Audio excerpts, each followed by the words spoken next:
Dante, how's it going? Oh, going great. How you doing, Ken? I'm doing well. We are on episode number 5. Wow. Okay. Now, episode of what, Dante? What's the what is number 5 the episode of?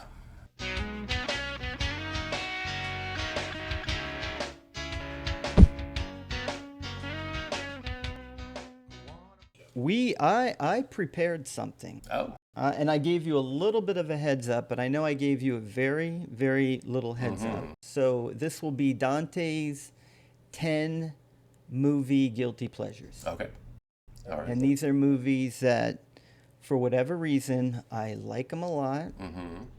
But Um, nobody else does.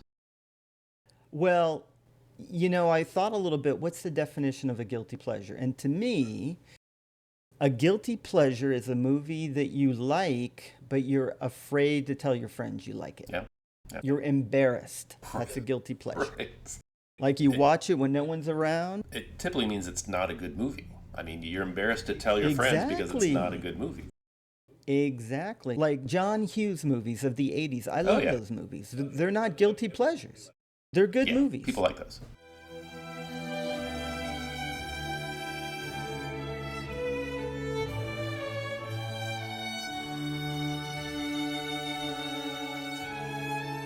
So a guilty pleasure is not a good movie, but there might be an appeal. Either you like an actor, an actress, you like the setting. It takes place in an exotic locale.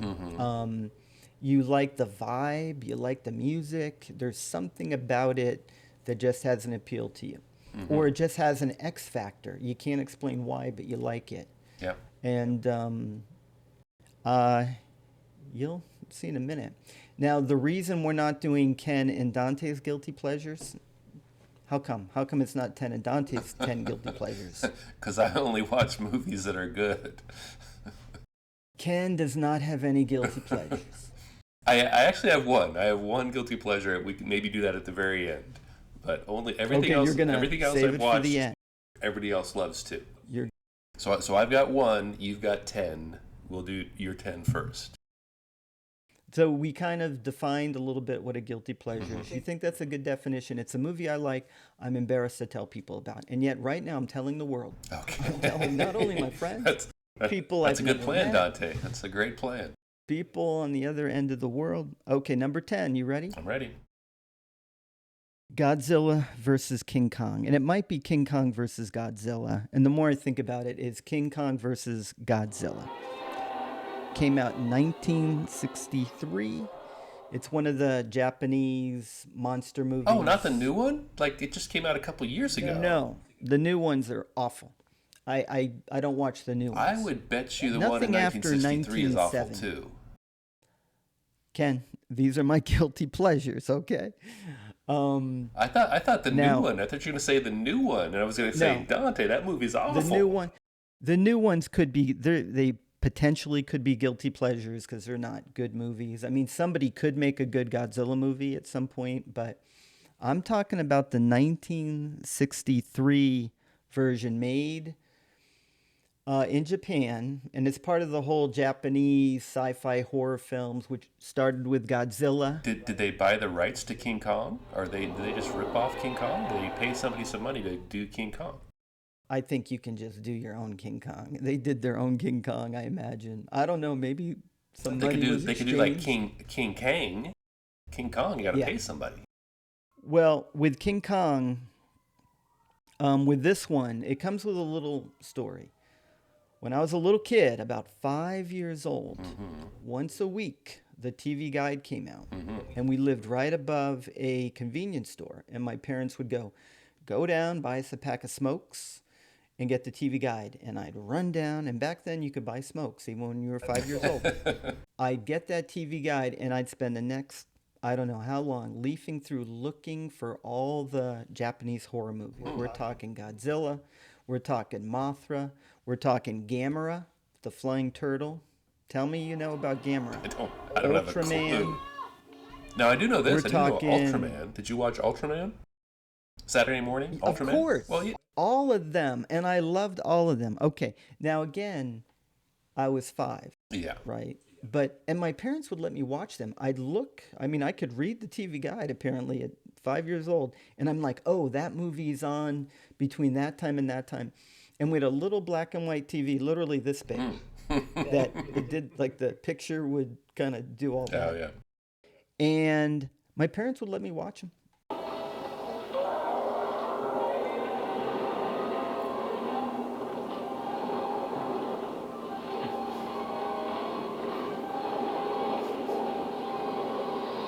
And here's the thing, the reason it's a guilty pleasure, to this day, I still get a kick out of them. Okay. That's number 10. You ready for number 9? Number 9. All right. And just What do you got? remember, these are guilty pleasures. I got it. Mannequin. Mannequin came out in 1987, starring Andrew McCarthy and Kim Cattrall. You know Kim Cattrall? Oh, from Sex and the City? Yeah, way before Sex and the City. She did a movie called Mannequin. She actually did a whole bunch of stuff, but she was cute in that movie. And Mannequin, okay, Mannequin is a real guilty pleasure because it falls in the category of not a very good movie. But there's something about it I find appealing, and I watched it, many, many years ago, and it popped up on TV like a year ago, at some point during the pandemic, and I saw it from the beginning, and I'm like, oh, let me check out Mannequin, and I, Is this where the guy, like a mannequin, comes to life? yep, That would is be the as one. far as I know about this movie. That Yep. is the entire Modern entirety day of fairy my tale. knowledge. Modern day fairy tale. The plot is crazy, like a lot of these guilty pleasures, they don't have the tightest plot, but he falls in love with a mannequin, and he ends up getting a job at the store where she's a mannequin, and he's like designing the window. He does the window designs or something. Oh yeah. And Oh, here's the thing. I thought he was the mannequin because it's a mannequin, not a womanikin. Andrew McCarthy was not the mannequin. Kim I thought- Cattrall, and Well, they missed an opportunity But- there. The screenwriters, I don't know what they were thinking. but she's mannequin by day, and then at night, like he does the graveyard, he's there overnight at the department store. Nobody's around. What do you think happens after midnight? She turns into a human. She turns Into a into a human. real life woman. It sounds more like a psychotic episode that this poor chap is falling into as he works graveyard. Obviously sleep deprived, maybe some mental issues, and God help him if anybody like walks in on him as he's imagining this mannequin comes to life, which clearly is not coming to life. That's the whole thing. Nobody believes him. His best friend doesn't believe him. Nobody He at the tells store, and he people? knows he can't go around. Can't go around telling people I'm in love with a mannequin. Like, And he can't then, get on a podcast and say his well, but his I'm guilty not. pleasure of this mannequin. I'm not gonna give away the ending, but Thank heaven. you can Thank you. take a guess. can't Number 8. Number 8 All is right, interesting, number 8. Ken. It's a movie I think we've talked about a few times. It's no longer a guilty pleasure. As of today, I'm taking it off my guilty pleasure list, and that movie is That Point means Break. we can't talk about it. We can't talk about it. No, we're then. going to talk about it because I'm going to put in another movie. But What- Point Break was number 8. Yeah. I'm removing it. And Point Break is a movie I saw a long time ago and really enjoyed. I'm like, it's really well made by Catherine Bigelow. You've Catherine worked Bigelow. with Catherine Bigelow. You and Catherine Bigelow were like that for a while, as I recall. we dated for a couple years. No, not true. Not true. However, she did this movie called K-19, The Widowmaker. I was working at the Saulzance Film Center in post-production sound, and K-19, The Widowmaker, which is a movie about a Soviet submarine that had an accident, and the nuclear generator on the sub was about to explode. Yeah. And it's a true story. It's a true A true story. story, And it's I love the movie. It's not just because I worked on it, but it's a very good movie. It's a great It's movie. a heartfelt, Great movie. suspenseful movie. If you haven't seen it, it's not a guilty pleasure. That's a good movie. I kind of mentioned that Point Break used to be a guilty pleasure. The reason it's not the reason you would think. I watched it again recently. During the Hmm. pandemic, I And you watched hate it. it, and you hate it now. I didn't love it. I'm taking it off, but I got a replacement. It's a Okay. two for one, Ken. It's a two for one. The replacements are Tall Trees and Ozu. Come on, don't leave me suddenly. Now, I can't show any trailer or footage of Tall Trees until Ken gives me the green light. But right now, we are going to run the trailer for Ozu, another indie film Ken and I made together. As of right now, run trailer.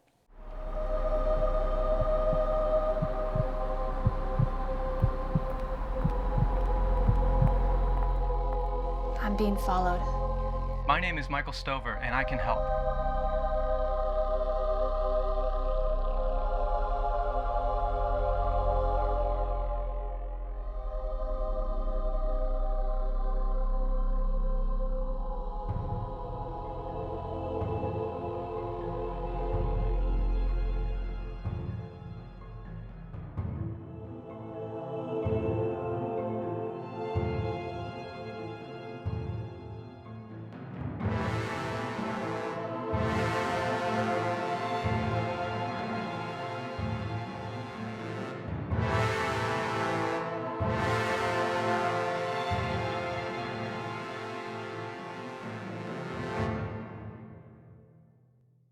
Seven. Number 7. It's not seven, is it? It's too good a movie. Oh, right. 7 cannot be number 7. And of course, you're talking about the Brad Pitt Morgan Freeman movie, which is a Right. great movie, Yeah, that is right? true. I mean, David Fincher, maybe his best movie, probably. I would probably Yeah. say yeah. And maybe Brad Pitt's greatest movie. And if Morgan Freeman didn't do Shawshank Redemption, it'd probably be his best movie. And 7 is edgy. But anyway, The Waterboy, Oh, yeah. Adam Sandler. Yeah, not a fan. And it's probably the reason I put The Waterboy, it's not good enough to be like a great movie, and yet it's funny. Of all the Adam Sandler movies, it's the one I find the funniest. Of all the his generation of Saturday Night Live actors that made movies, and there are Right. tons of them. I think Waterboy would be my favorite. All right, yeah, And and I've seen a handful of that generation, and I've not been impressed. That the Tommy Boy. Tommy Boy. Yeah, just like I I like get the Tommy idea. Boy. Tommy What's Boy that? could have. I like Tommy Boy. Tommy Boy could have been on this list very easily. Could have been here. But number 6. Here's a curveball. Probably a movie you've never seen because no one's ever seen it. It is called Pumpkin. I've heard of it, but I've not seen it. Stars Christina Ricci. Came out in 2002. She's a sorority girl, and she falls in love with a mentally challenged young man. So it's kind of a weird, hard A to. romantic comedy. And they develop a romance. He falls in love with her. She falls in love with him.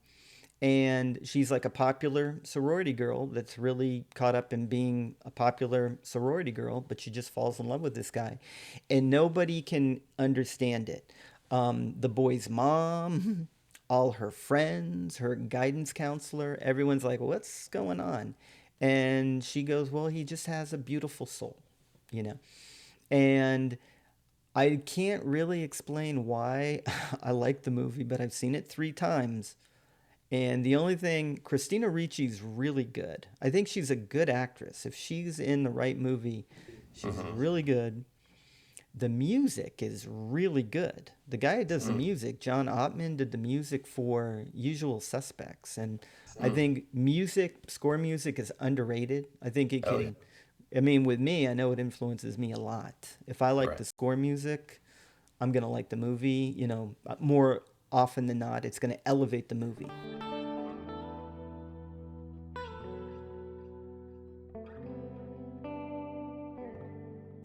Okay, we're getting to the good stuff. All Getting to the right, good and stuff. the good stuff. Dante's top 10 guilty pleasures, number 5. Number 5, Rambo. Oh, okay. That says Yeah, it all. Rambo. says it all. I'm glad you put that on the guilty pleasures list and not the good movie list. I think that's appropriate. Well, okay. Now, I checked the IMDb score, and I checked the IMDb score for all of these movies. And Rambo had the highest of all my guilty pleasures at a 7.7 score. Ooh, That it's a 7 almost point. means it I would can't be a watch a guilty pleasure. 7.7. Huh? Even I would watch a 7.7 movie. 7.7 is cannot be a guilty pleasure. However, But it no, but meets Rambo, that does work. it does meets the work. criteria. It meets my criteria Yeah. for a guilty pleasure. Long story short, I never saw it when it came out. I think I saw it for the first time all the way through about 10 years ago. And since I've seen it 4 times. It pops up all the time. And I really like it. It's not a jingoistic movie I thought it was. It really is more heartfelt. And we all know the story. You know, John Rambo comes to a little sleepy town somewhere, I don't know, Washington State It's or not something. Joe Rambo. John Rambo, I believe. John And he's trying to meet a buddy, a Vietnam War vet Right. buddy of his, finds out he passed away. Next thing you know, the town folk don't particularly like him being there, and he's got some survival skills. They're He's got a not particular set of prepared. skills. Yeah, they were not prepared. But he gives a speech at the end of the movie, which is heartfelt, and I mean, it's really like it's touching. Sylvester Stallone gives that Vietnam vet speech, which it could be in any great Vietnam War movie ever made. It's probably as good a speech as you're ever going to hear. But Okay. anyway, that is number 5. Well, let me ask this question. So, is it the townspeople that are against him, or the Well, the- cops are against him? Well, good question. The sheriff, some other folk.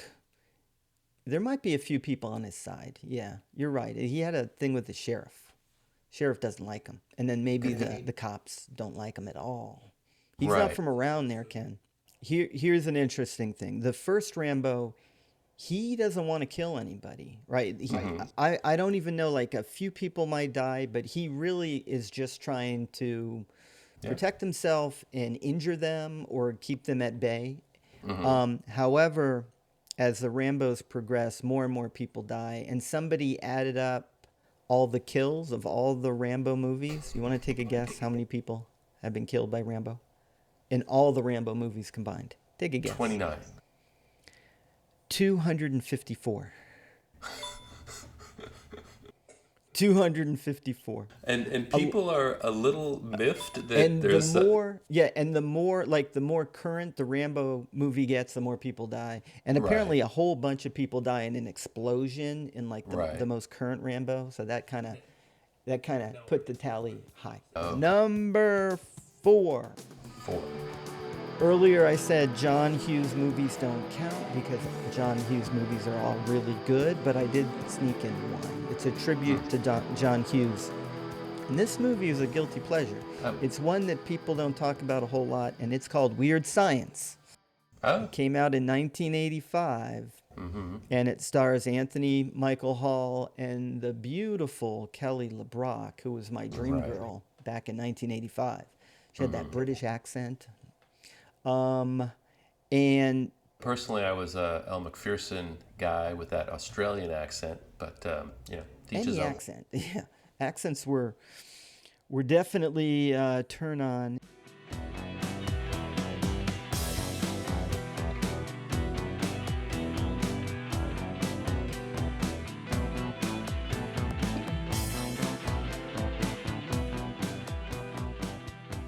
Number 3, we're getting to the good stuff, Ken. We're Getting to the good stuff, yeah. This might be a movie. I'm gonna predict you don't like it. I know you've seen it. It borderline doesn't qualify as a guilty pleasure because it might be too good, but because of the cheese factor, I think I can sneak it in there. And that movie is Top Gun. Hit me with both barrels, Ken. Hit me with both barrels. No, again, Come on. because it's on this list, it's fine. Perfectly appropriate movie for this list. Not a great movie. Yeah, it's got some yeehaw to it. Is cheesy. I am a fan of Tom Cruise. I've always I think Tom Cruise brings that charm. What about that volleyball scene? The volleyball scene? Oh God. Yeah. So Yeah. for that So reason alone, it's perfect for a guilty pleasure. Yeah, Not a yeah. pleasure, a guilty it's pleasure. a guilty pleasure. Yeah, I'm not a huge fan of the volleyball scene.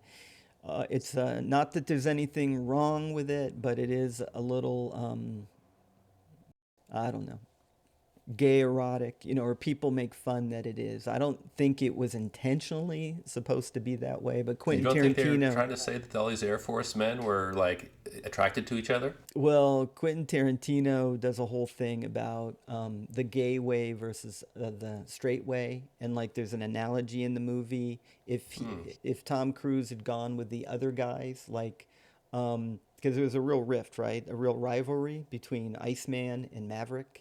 But Right. Iceman represented the gay way. I think I have this right. And Goose and his buddies represented the straight way. And I don't know. But that's still Quentin Tarantino saying that Iceman was the gay way. I mean, there was nothing gay about Iceman, but I think Quentin saw it as an analogy of you have to choose sides and why he chose the side he chose. But the music is great. Dive into the danger zone, Kenny Loggins.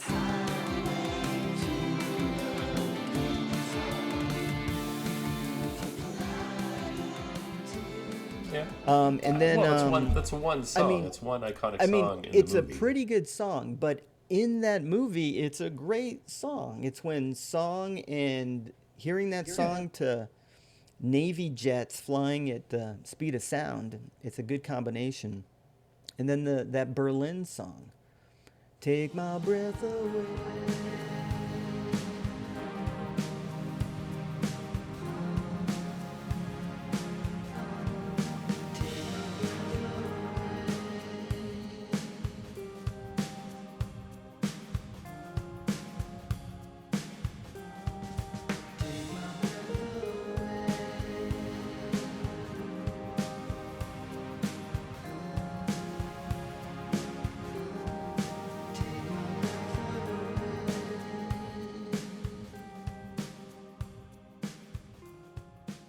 Number 2. What do you got? I mean- Hit me. I love this movie. I don't even know if it qualifies as a guilty pleasure because I think it's a really, really good movie, but I know a lot of people would not agree with me. And that movie came out in 1994. It's a 7.3 scale on IMDb, and that movie is Dumb and Dumber. Hit me, Ken. Hit me. Come on. I agree with you. Oh. That oh. is a funny movie. Oh, agreement. I Okay. agree with you. Cool. I mean, what more can I say? Yeah. The humor. I mean, I can't do justice to Jim Carrey, but the woman goes, "I'm from Austria," and he's like, "Put another shrimp on the Barbie," he's everything in that movie, everything he and Jeff Daniels do, I find either amusing or really funny. Somewhere Yeah. between they just keep the jokes coming. Just keep them coming. Jeff Daniels is freezing. Winter, he's freezing. He has no gloves. And Jim Carrey's hands are sweaty because he's wearing 2 sets of gloves. Well, why don't I just give you one of my sets, And Jeff Daniels loses it at that point. I think if aliens come from another planet and they can only take 2 movies, and because they have the alien technology, they can go through the catalog really quick. They take Right. Citizen Kane and Dumb and Dumber. They're good. They're good. They got it all. We got the art, we got the comedy, all we need. Oh, And they fair go enough, off fair to enough. their alien. You ready for number 1, Ken? Are you All right, ready? number 1. I'm excited about number 1. Number 1 is a bit of a cheat. I don't think it should qualify as a guilty pleasure. I think it's too good. I think it's a really good movie. And the reason it's my number one guilty pleasure is because of how much I like it. And remember, I told you my definition of a guilty pleasure is a movie you love, but you're a little bit afraid to mention that in a certain Right. company. And my number one guilty pleasure came out in 2008. It has an IMDb score of 6.4. It stars Meryl Streep, and it's called Mamma Mia. The winner takes. Okay. Right. I haven't seen it. And Ken has not seen it. Well, you are in for a treat. It's got an amazing soundtrack by the one and only, the greatest Swedish pop band of all time, ABBA. Now, AC/DC. now ABBA, I love ABBA. So Yeah, I mean, you that's true. I If mean, you love ABBA, you're most likely gonna like Mamma Mia, at least Right. like it. And what I really get a kick out of the storyline is a little hokey. It meets that criteria of a you don't say. hokey plot, but the locale is a island in Greece. It's a beautiful island. You've got the ABBA soundtrack, and it's a really cute story. You got the young woman, Amanda, played by Amanda Seyfried, who's really good in the movie. And her three potential dads get invited to the island. I'm Hey, not going to no give anything spoilers, away. man, no spoilers. No spoiler. I'm not going to tell you how it ends. Just the setup. Her three potential dads. Why does she have three potential dads? Do you want to take one guess? Because her mother was very promiscuous. Meryl Streep, apparently one summer, 23 years earlier, she dated three guys about the same time. She normally Now, doesn't behave that dated? way. Dated them? Or... Well, I don't know. Whatever term you want to use. And now these guys have not seen Meryl Streep in 23 years. And they get an invite from Amanda Seyfried. Was this and- all part of the album? Not part of the album. Oh, okay. And I don't want to go too much into the plot, but what I find really, really cute is the dynamic of the three guys, and Meryl Streep and Amanda, and that ABBA soundtrack is a lot of fun.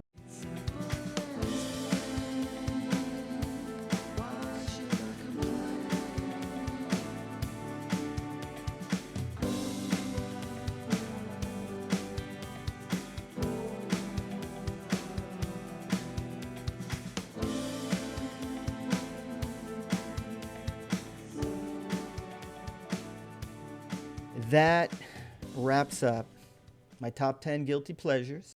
Okay. Yeah. Or you want to hear my guilty pleasure? Hit me with your guilty pleasure. Your one guilty pleasure. My one guilty pleasure. And the thing is, people hate this movie. They hate it. And I love this movie. Okay, I can't wait to hear it. Now, I do have a caveat. The caveat is that I saw it on the big screen and it came out in 3D. And so I put on the glasses, I go into the theater, I sit down, I put on the glasses, it comes on in 3D, Okay. and I was blown away. Okay. The name of the movie is Sucker Punch. Oh, I have not seen it. I'm kind of vaguely familiar with it. What's it about? So it's about a number of women who are in they're in a detention center, maybe psychological detention center, not like a prison. Just simply, a movie about women in prison. That'd be a little cliche. Sounds fun. Oh, cliche. Yeah. But it's they're like forced to be there against their will, and it's something about a mental institution, and so they have these fantasy, and there's bad people around. There's the caretakers are not good people. They abuse the people, the inmates, however you want to call them, and so these women, they go off in these fantasies to cope with the reality that they're in. And these fantasies are, very, very stylized. Kind of like along the lines. I don't know the director. He's probably a famous director. It could be the guy who did 300. I'll look it up. Oh, I'll put it down that below. guy. Yeah. Yeah, I mean, it's very stylized. But I thought like a good story. Again, people watch it and they go, I don't like it. I thought it was a good story. Yeah.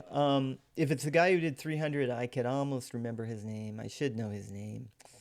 And I mean, 300, great movie. Yeah, And, and maybe it's not that guy. I mean, I'm not saying it is, but I it could think be. you stumbled upon a movie that's just underappreciated. That's a little different category than guilty pleasures. So this is almost like underappreciated movies, like people. Well, underappreciated as in people hate it. Yeah.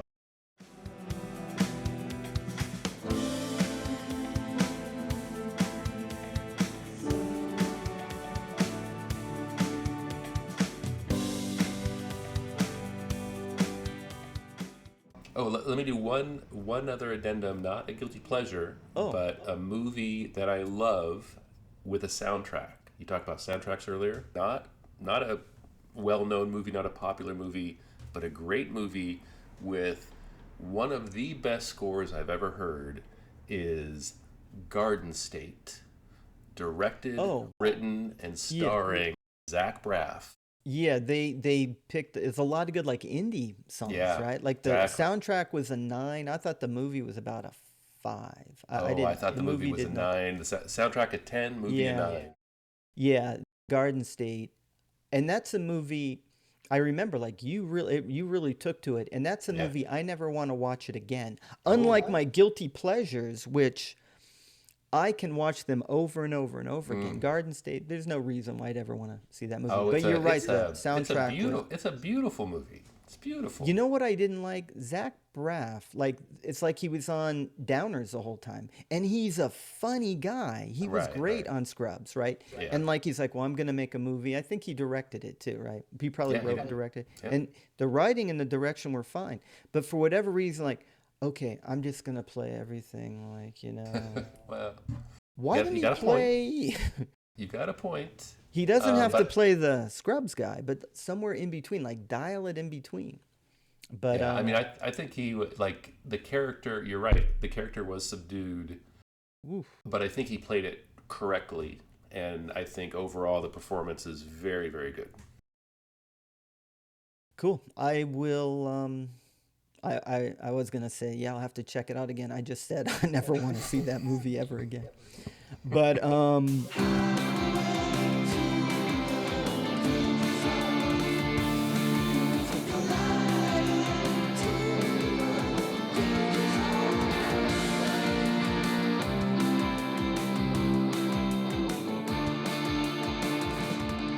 well, I think we are wrapping up another podcast, and All right. Yeah. I know that we have more to talk about when it comes to movies, but let's sign off now. And Sounds good. All right. Good to see you. adios. Adios. Take care, Ken.